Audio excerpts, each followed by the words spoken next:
Hi, I'm Cameron. And I'm Hayden. And this is Until the End of Crime.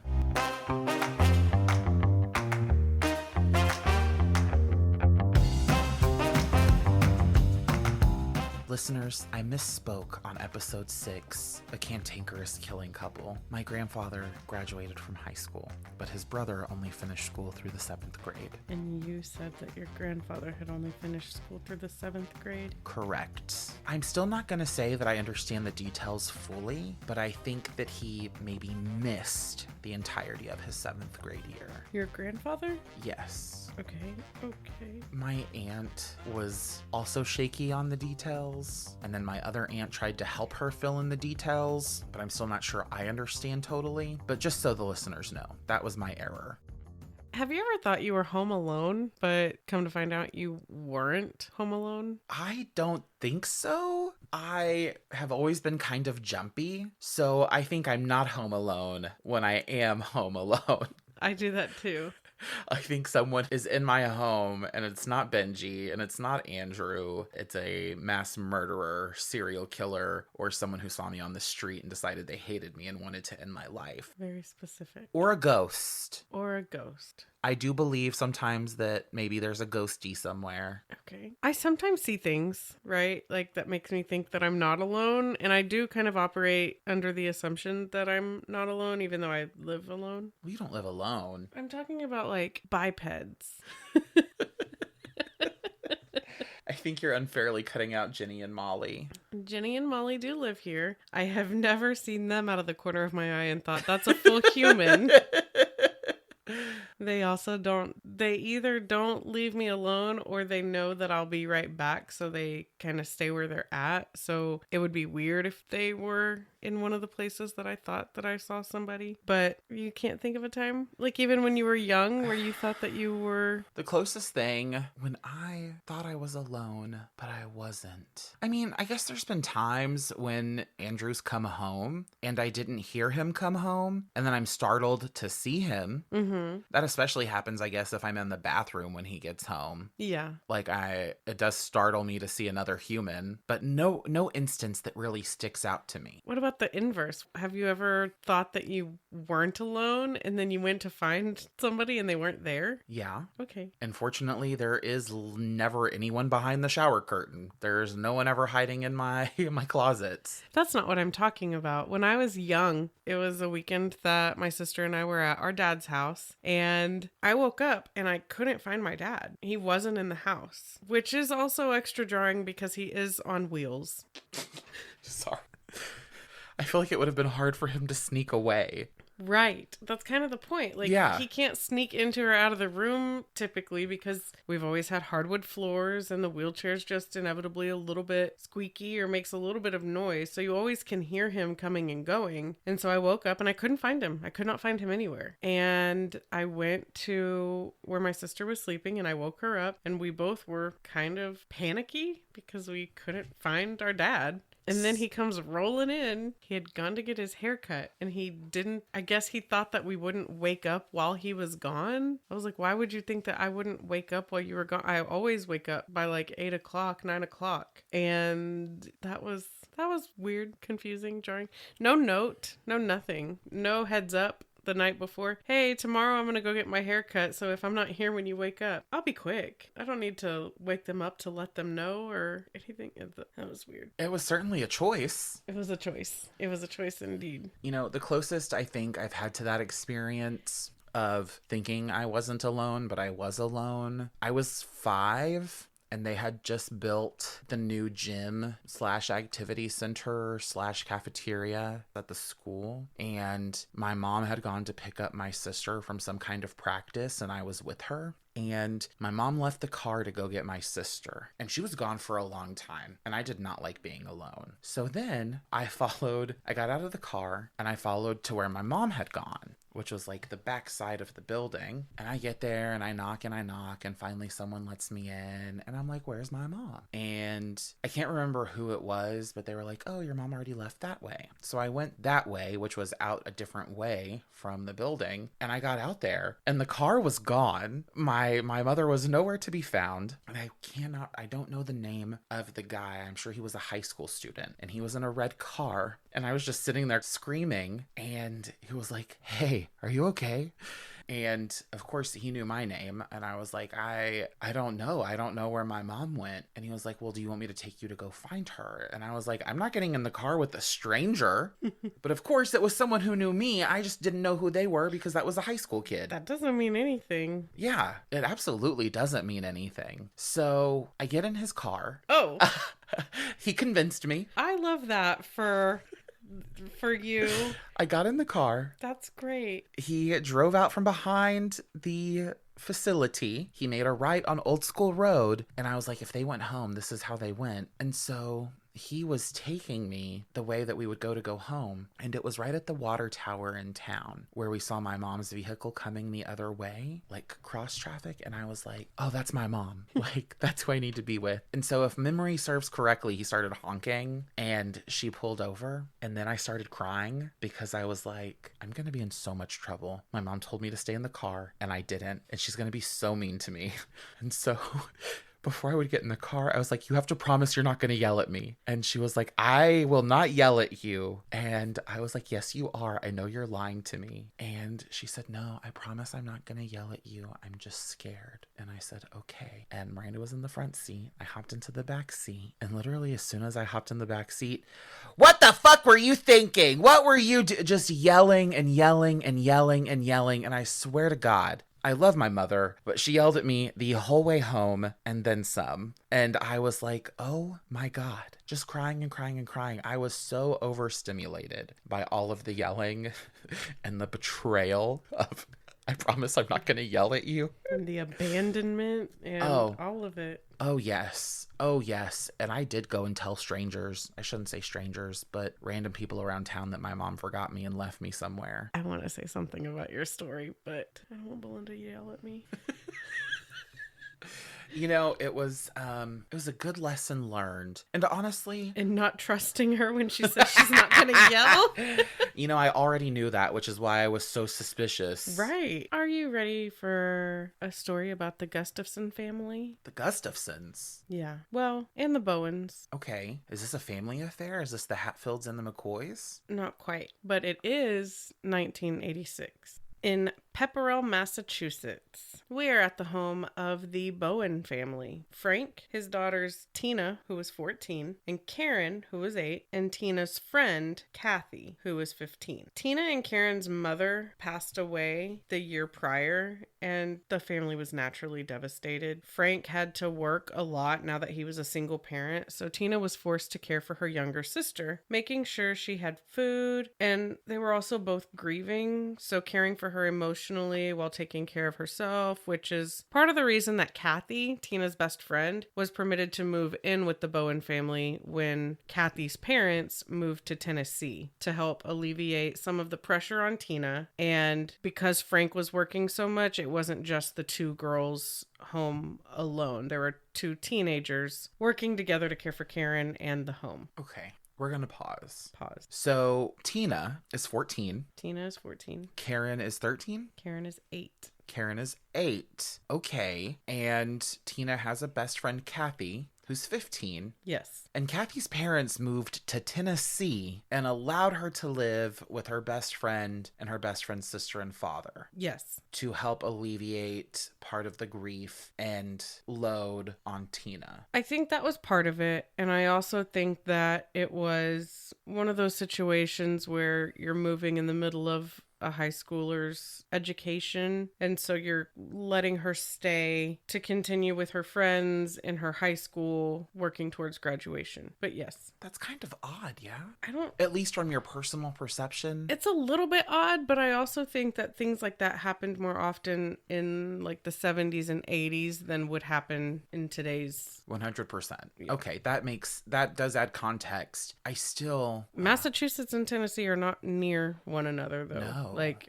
I don't want to take anything away from that. To see her parents or for her parents to see her, there is a bit of a trek that has to take place. Okay. So the girls took a trip after the washing machine stopped working to the laundromat one day. And while they were there waiting for the laundry to finish, they started doing what I assume is a choreographed dance that they had come up with together in the window of the laundromat. And a group of teenage boys sees this and comes in. They're chatting with the girls. So they exchange numbers, which was exciting because Tina describes herself as boy crazy and an attention hound at 14. Same. Relatable, Tina. Oh gosh, not me. Not you? No, at 14, absolutely not. That was not me. Good for you. Wow. I'm just saying, like, good for you. I guess. Not really, but okay. It just doesn't seem like it matters. Right. No, I guess not. It's not good or bad. It's just what it is. Sorry, I'm just thinking Of how boy crazy you were with your... Well, and actually not even, because I thought so many people were just so ugly.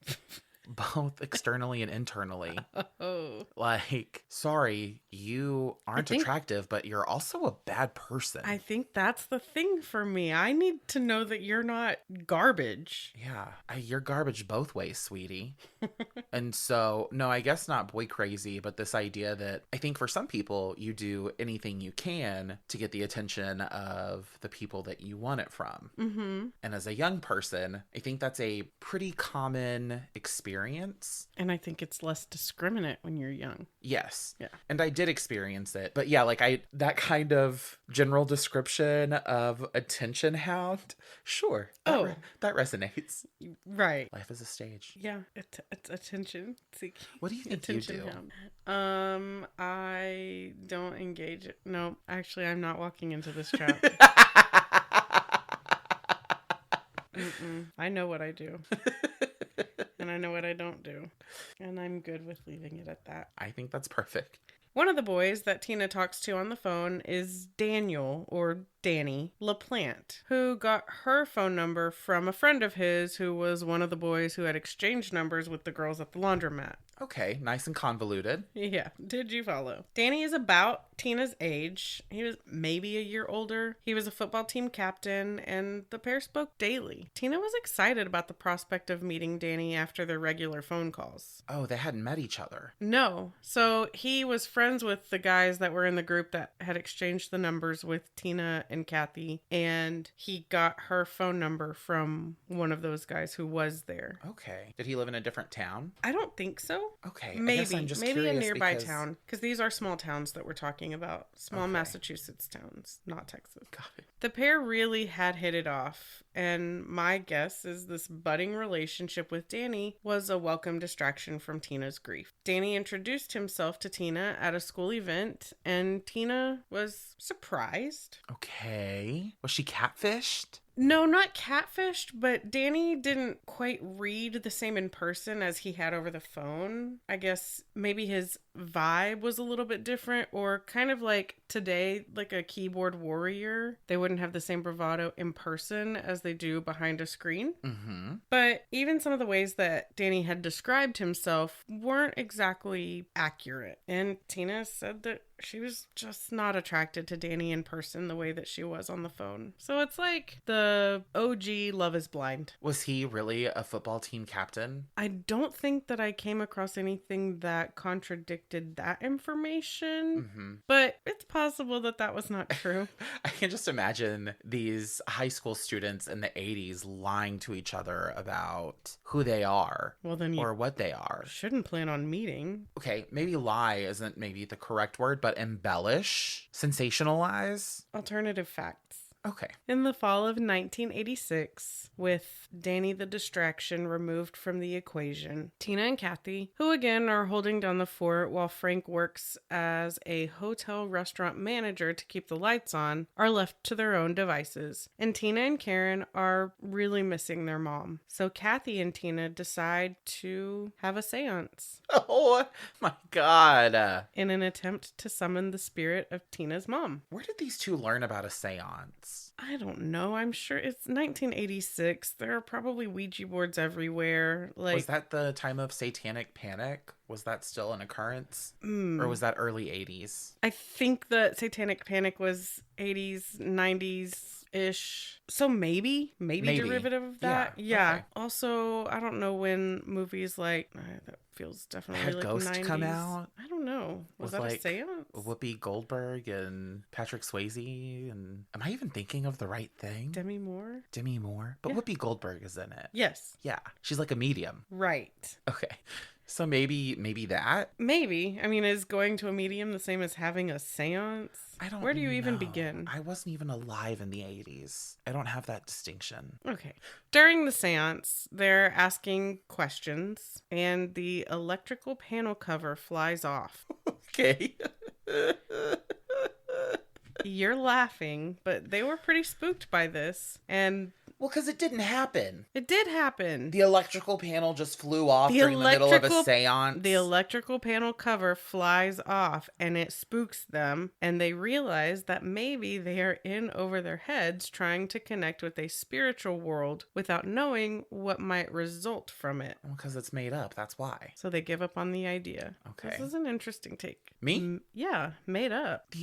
Okay, well, maybe the electric panel had an issue and it bzzed the panel cover off, but a seance, a ghostie was responsible. Okay, well then explain this. Okay. After the seance, weird things start to happen around the house. One day, all the contents of the shed were strewn about the backyard. When they tell Frank, he assumes it is just neighborhood friends of the girls playing pranks on them and that it's no big deal. That's a good excuse. The doorbell rings one day. Nobody's there. That also feels like an easy electrical error. Or a neighborhood kid's prank. Ding dong, ditch.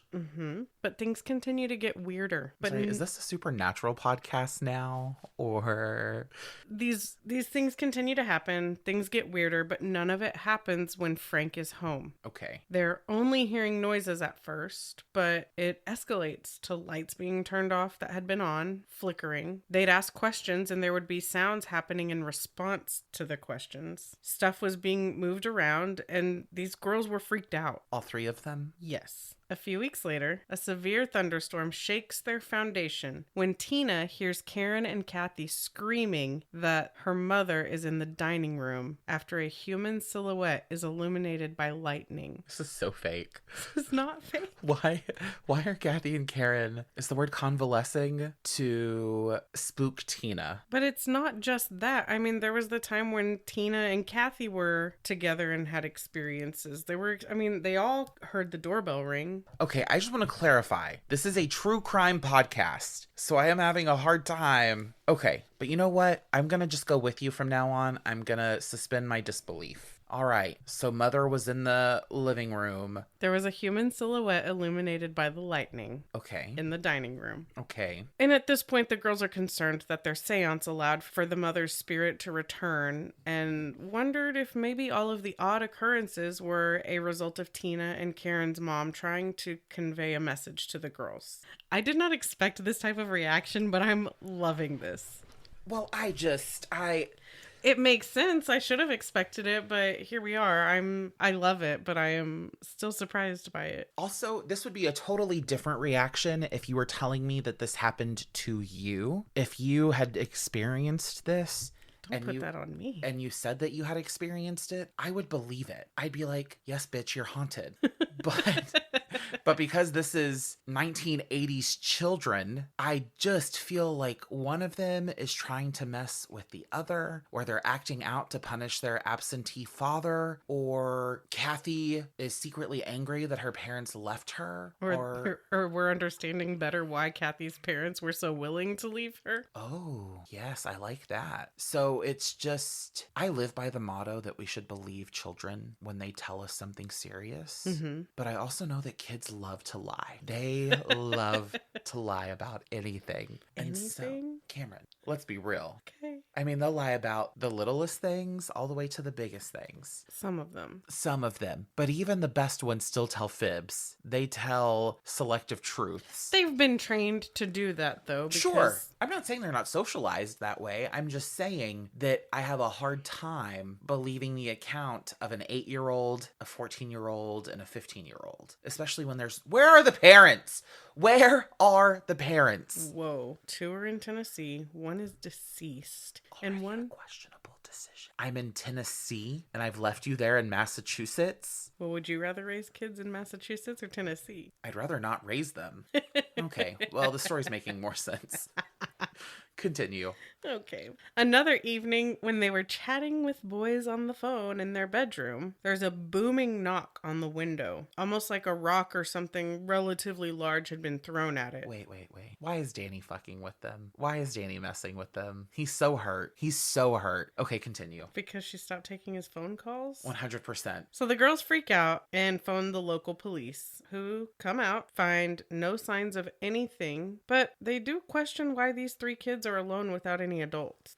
Hello, Mr. Policeman. Nice to meet you. I am of the same mind. So the police come, they want to know why these kids are alone without any adults, and they get in touch with Frank, who, again, is a hotel restaurant manager. Mm-hmm. And Frank tells the girls to not bother the police because they're not supposed to be home alone at 2 a.m. So the girls believe there was a ghost, and others believed the girls were acting out because they were grieving the loss of their mother. At this point, the girls are all freaked out, so Tina and Kathy made an executive decision that no one moved through the house alone. They would basically put Karen in the middle of them to watch the sides. One girl would face forward and the other girl would face backward so that nothing could come upon them without them seeing it immediately. I mean, that is smart. Good for them.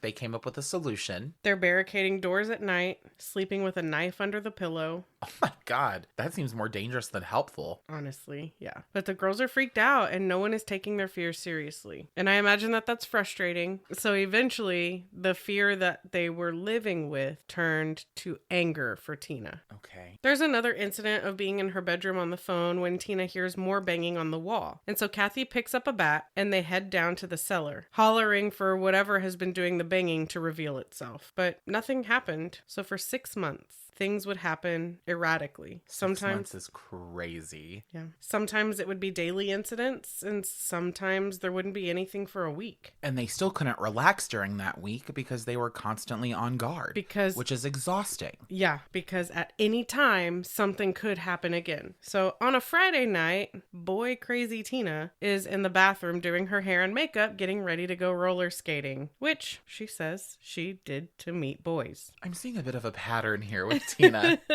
She is self-proclaimed boy crazy. Tina, you get it, girl. I love this for you. Okay. Kathy has gone babysitting, and the plan is that Frank is going to pick Kathy up from her babysitting job and then pick up Tina and Karen and take them to the skating rink. But while Tina's getting ready, Frank is in the other room, and a rock cracks the pane of the bathroom window. So finally, after all these instances Frank was absent for, he's there, and he goes outside to check out what might be going on. While he's outside, Tina tries to call Kathy to let her know that this time when something happened, Frank was home, but the phone line's dead. Oh no. When Frank comes back inside, he's got a bag of candy and a BB gun. Okay. He found from the person who has been harassing and taunting these girls. Okay. Or from a really hungry ghost. So now they're investigating why the phones aren't working, and they discover that they have been cut and then burned for good measure. Panic ensues. Frank can't deny that something is amiss anymore, and after this incident, things quiet down for a while. One day, Tina and Karen stay home from school because Karen's sick and Tina is caring for her. And Tina hears the kitchen radio turn on. Nope. Way too close. Cabinets are being opened and closed rapidly. Where's Kathy? Did she go to school? She went to school. Oh, Lord.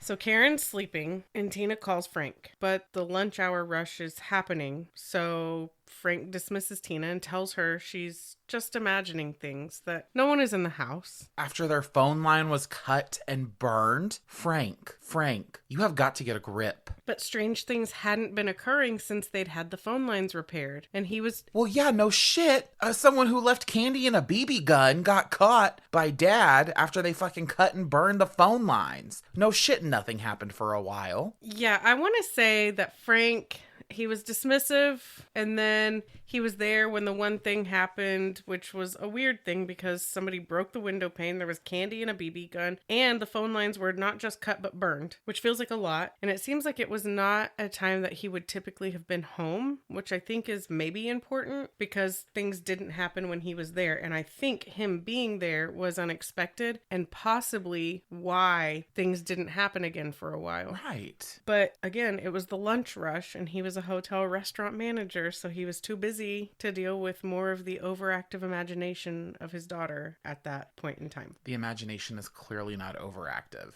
You've had a bit of a switch here. Well, yeah, because, and I mean absolutely no disrespect to Frank as a parent, but it sounds like he was incredibly busy being a single father, managing 3 girls, one of which does not technically belong to him. And it sounds like he is being intentionally dense as to not have to deal with the fact that maybe he has some shortcomings as a single parent. It's easier to dismiss than it is to investigate and make an effort to help rectify the situation. And that is not a value judgment, rather it is just perception.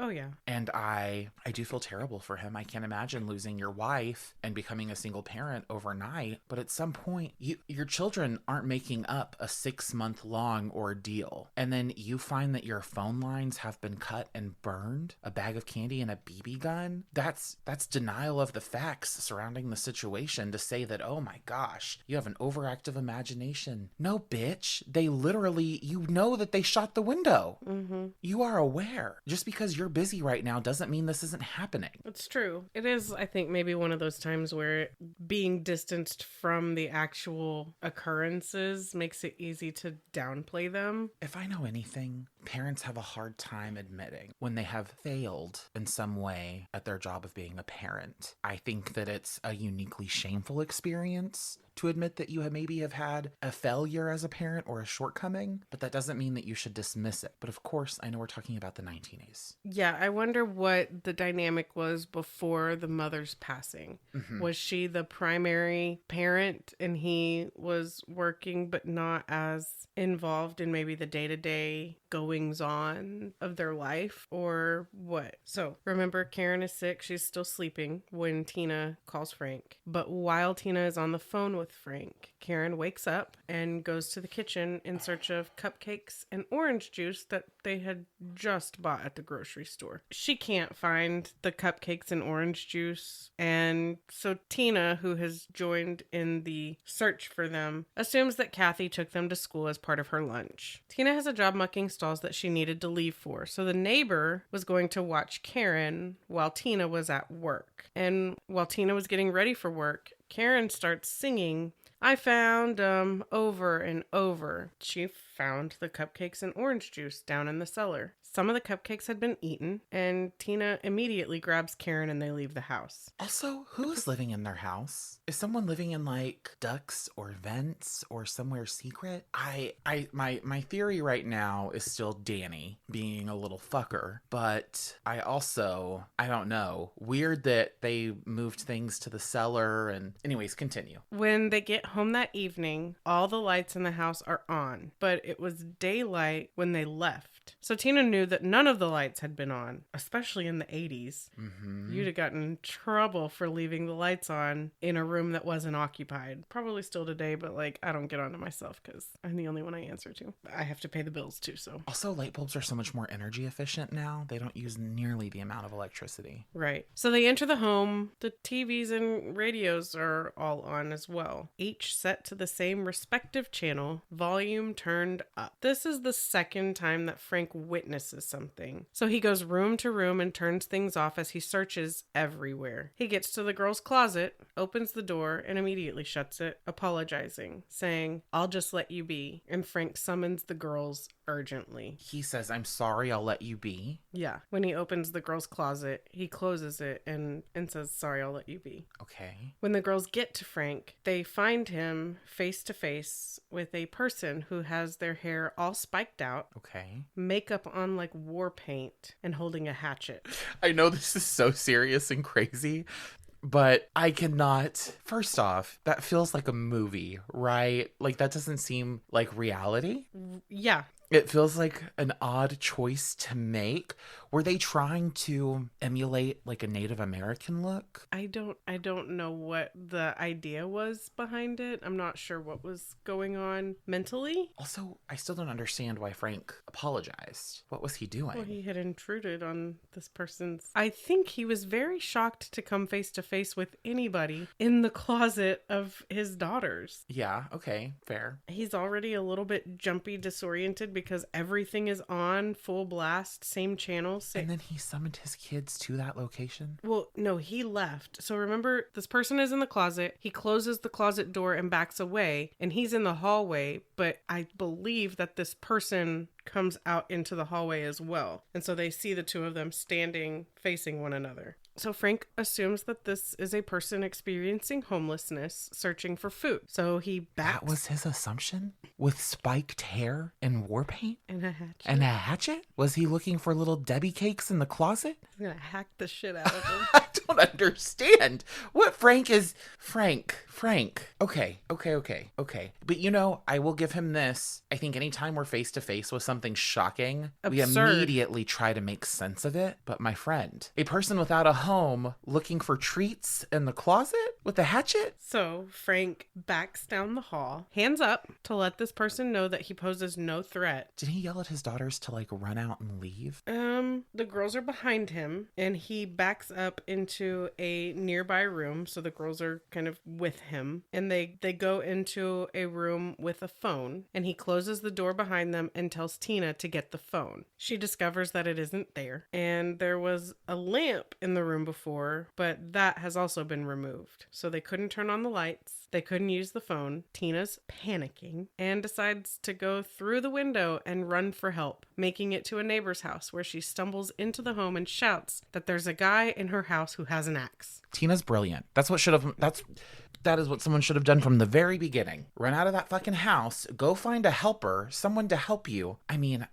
Okay, I'm sorry. Anyways, continue. This story has really taken a turn from the little girl who cried dead mom to now Danny is up in her space. Whoa.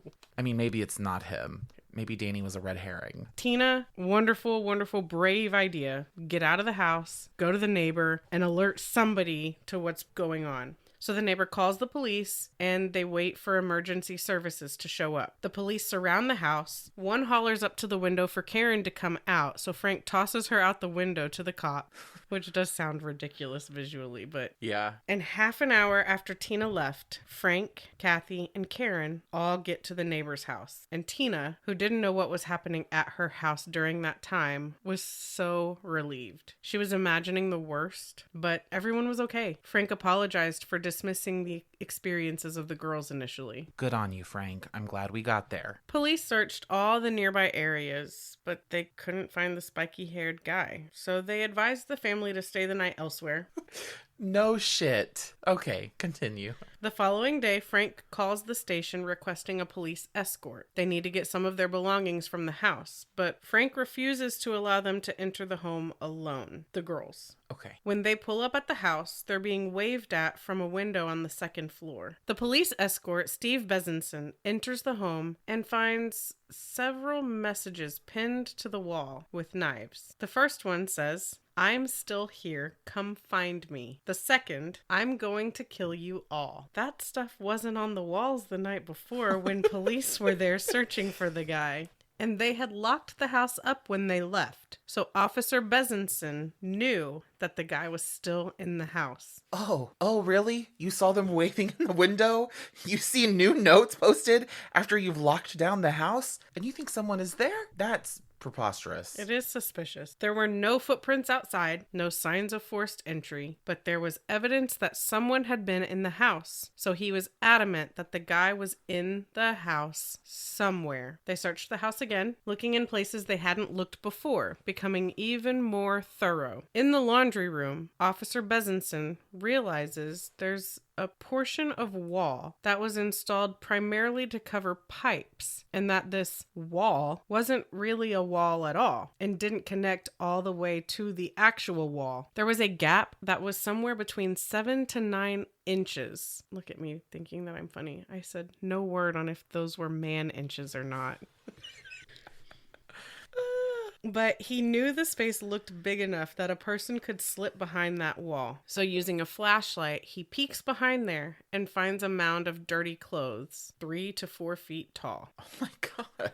And he knew that his guy was under that pile of clothes. So he pulls his weapon and puts it to the head of the guy and orders him to slowly reveal his hands and escorts him out of the house. So a good guess was someone living there. Yeah. When Tina sees this person again, she recognizes the eyes. She's trying to place how she knows him. And finally, she realizes this is Danny LaPlante. Oh, Danny LaPlante the plant. Yeah. Who had lived in the walls of their home for at least 6 months. What? Yeah. He was a high school kid, right? Yes. Where were his parents? Great question. Did he kill them? That would be such a turn to this story. Okay, go ahead. I'm sorry. He is arrested for breaking and entering, kidnapping, and threatening bodily harm. He was held for nearly 10 months until his mother came up with the money to bail him out in October of 1987. So there's his mom. Where was she the 6 months before? I imagine working. Okay, but she didn't know that her son was living in someone else's home? I don't know. Maybe that's part of why some of the stuff was daily and some of the stuff was not. Maybe he was home at regular hours, but because Frank was working such late hours, he was able to sneak out and go do whatever. Maybe she wasn't a very attentive parent. Maybe she worked wild hours too, and so he was able to come and go as he pleased. Right. Yeah, that makes sense. I know those Gen Xers love to talk about how they weren't really raised by their parents. They were latchkey kids. Maybe this is one of those instances. Maybe. December 1st, 1987. We're in Townsend, Massachusetts now. The Gustafson home has been broken into while everyone was out. Is this the same family? No, those were the Bowens. Okay. But Priscilla Gustafson, who was a nursery school teacher and was pregnant at the time, arrives home with her 5-year-old son William while the intruder is still in there. They're both tied up. Priscilla is attacked, sexually assaulted, and then shot multiple times at point-blank range on her bed. God. William is then drowned in the bathtub. And how old was William? 5. During the attack, Abigail, Priscilla's 7-year-old daughter, returns from school and is drowned in the other bathroom. This is devastating. Both children drowned in bathtubs? Yeah, in each of the bathtubs. Mm-hmm. Andy Gustafson returned home to find the bodies of his pregnant wife and 2 children. Knowing the location of the crime of the triple murders, but hardly more facts than that, Lieutenant Thomas Lane immediately thought of Daniel LaPlante. He advised that LaPlante was great at hiding. No space is too small to check. They found Danny in a dumpster and arrested him. He was convicted of 3 charges of murder and given 3 consecutive life sentences. Wow. In March of 2017, Okay, fast forward. Danny asked for a reduced sentence because he had been a juvenile at the time of sentencing, and legislation had since been passed that said juveniles who had been sentenced to life should have their cases reassessed to determine if they should be allowed the opportunity to re-enter society. A forensic psychiatrist evaluated Danny and determined that he was not remorseful, so the judge confirmed the original sentencing, and Daniel LaPlante is currently at a medium security prison in Massachusetts. Oh, thank God. Thank God for the forensic psychiatrist. Thank God for the judge, because you could have just given me really terrible and awful news about Daniel LaPlante. Oh, absolutely. We'd have been moving. I don't know why, because we're in Texas, but we would have been moving. It would have taken no time for him to find a different family, to... a different home to breach, a different space to hide in, to torment, to... It seems like a sadistic game for him. Well, and I think that there's probably more mental health issues at play than that. But yeah, I mean, he was found in the Bowen home, arrested. He was in there for 10 months, and then less than 2 months after being bailed out by his mom, he is in this home, and the mom comes home with her kid. The other kid shows up while he's attacking those 2, and he kills them all. So one of the primary sources that I used to write this was an episode of Frogging. Okay, what is that? Frogging? Yeah. It's where somebody is like secretly living in your home. Oh, okay. It's PHROGGING. Okay. Yeah. So I didn't say that earlier because I thought it would be a giveaway, but... Nope. Didn't know what frogging was until just right now. Yeah, I always assume I have a Frogger in my attic. That's who Molly and Jenny play with while you're gone. Probably.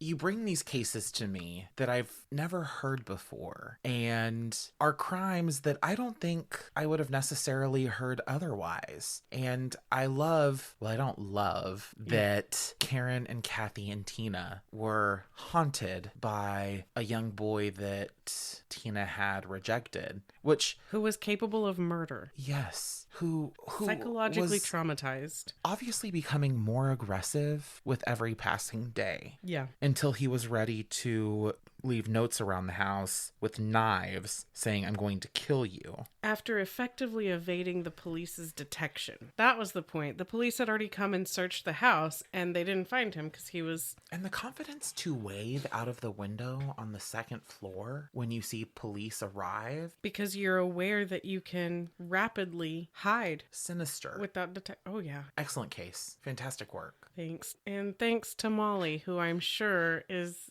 panting in the background of the last 15 minutes of this episode. Molly's our co-host today. Molly and Jenny are always here with us, but Jenny is a touch quieter than Molly for the most part. And by that I mean she's basically silent, and Molly...